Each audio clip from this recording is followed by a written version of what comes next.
Bonjour et bienvenue à toutes et à tous pour cette nouvelle vidéo hebdomadaire sur l'actualité des marchés. Alors une actualité qui reste chargée, on est au milieu du mois de juillet maintenant, mais il y a encore beaucoup d'événements qui restent à analyser sur l'évolution des marchés financiers. Alors on va commencer comme d'habitude sur un petit point sur les évolutions des principaux marchés, à commencer par les taux. Par rapport à la semaine dernière, on a des taux sur la partie 10 ans qui baissent d'environ 10 points de base aux États-Unis et en Europe. Donc une baisse des taux, des niveaux sur les marges de crédit qui restent assez stables et qui se tiennent bien. Et sur les marchés actions, on a une hausse des marchés actions européens de l'ordre de 1,5%.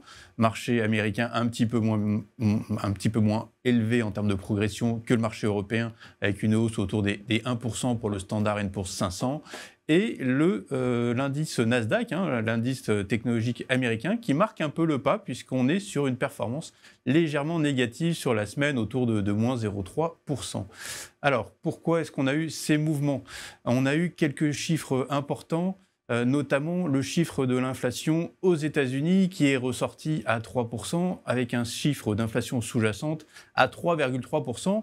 Donc en fait, ce qui est important dans ces données-là, c'est qu'on a cette confirmation de cette tendance désinflationniste, donc de baisse de ces niveaux d'inflation aux États-Unis, qui se confirme notamment à travers les composantes des services et la composante immobilière également.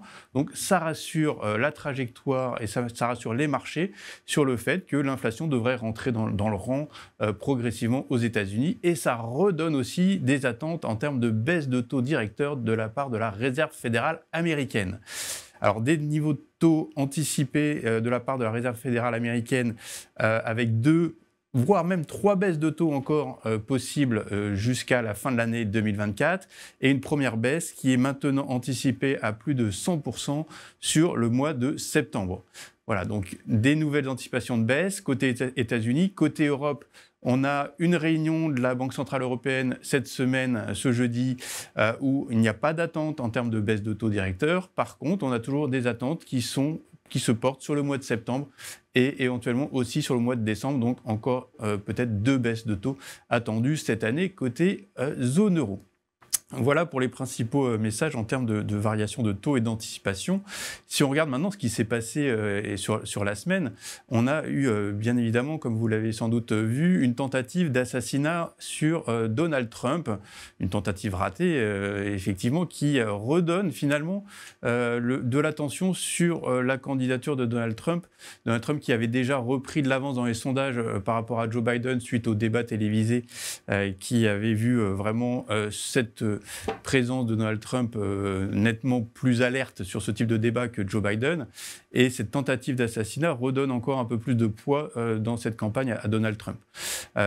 Faut voir aussi qu'on a eu la convention républicaine à Milwaukee qui a eu lieu cette semaine avec la nomination d'un colistier en la personne de James David Vance, sénateur de l'Ohio de 39 ans, qui sera donc éventuellement vice-président un jour si Donald Trump remporte cette élection au mois de novembre aux États-Unis.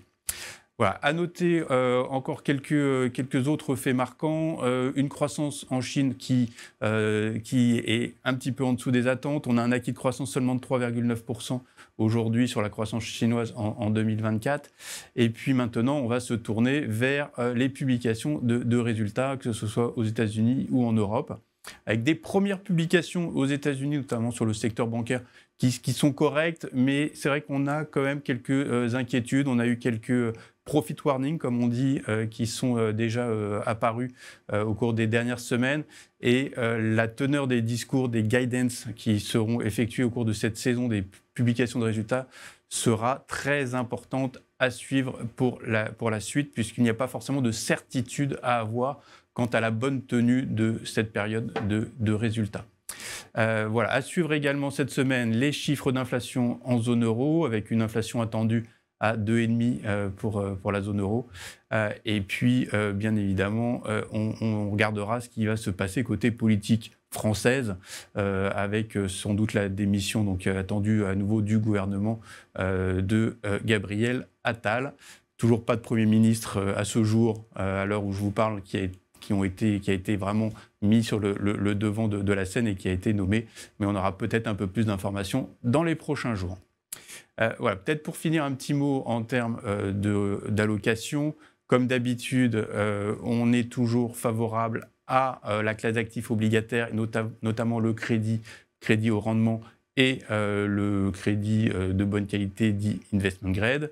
Et d'autre part, on reste avec un message de neutralité sur les actions, que ce soit les actions européennes, les actions américaines, toujours en essayant d'avoir des positions, on va dire, de convexité, donc plutôt à profiter des mouvements sur les marchés actions, mais pas forcément à se mettre très exposé, donc avoir des protections sur ce directionnel action.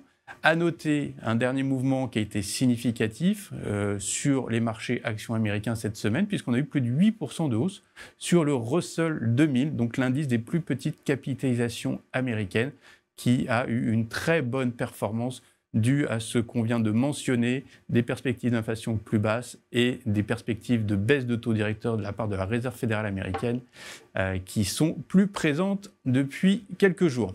Voilà, je vais m'arrêter là. Je vous souhaite à tous une très bonne semaine et de très bonnes vacances pour ceux qui partent en vacances. Et je vous dis à bientôt. Merci.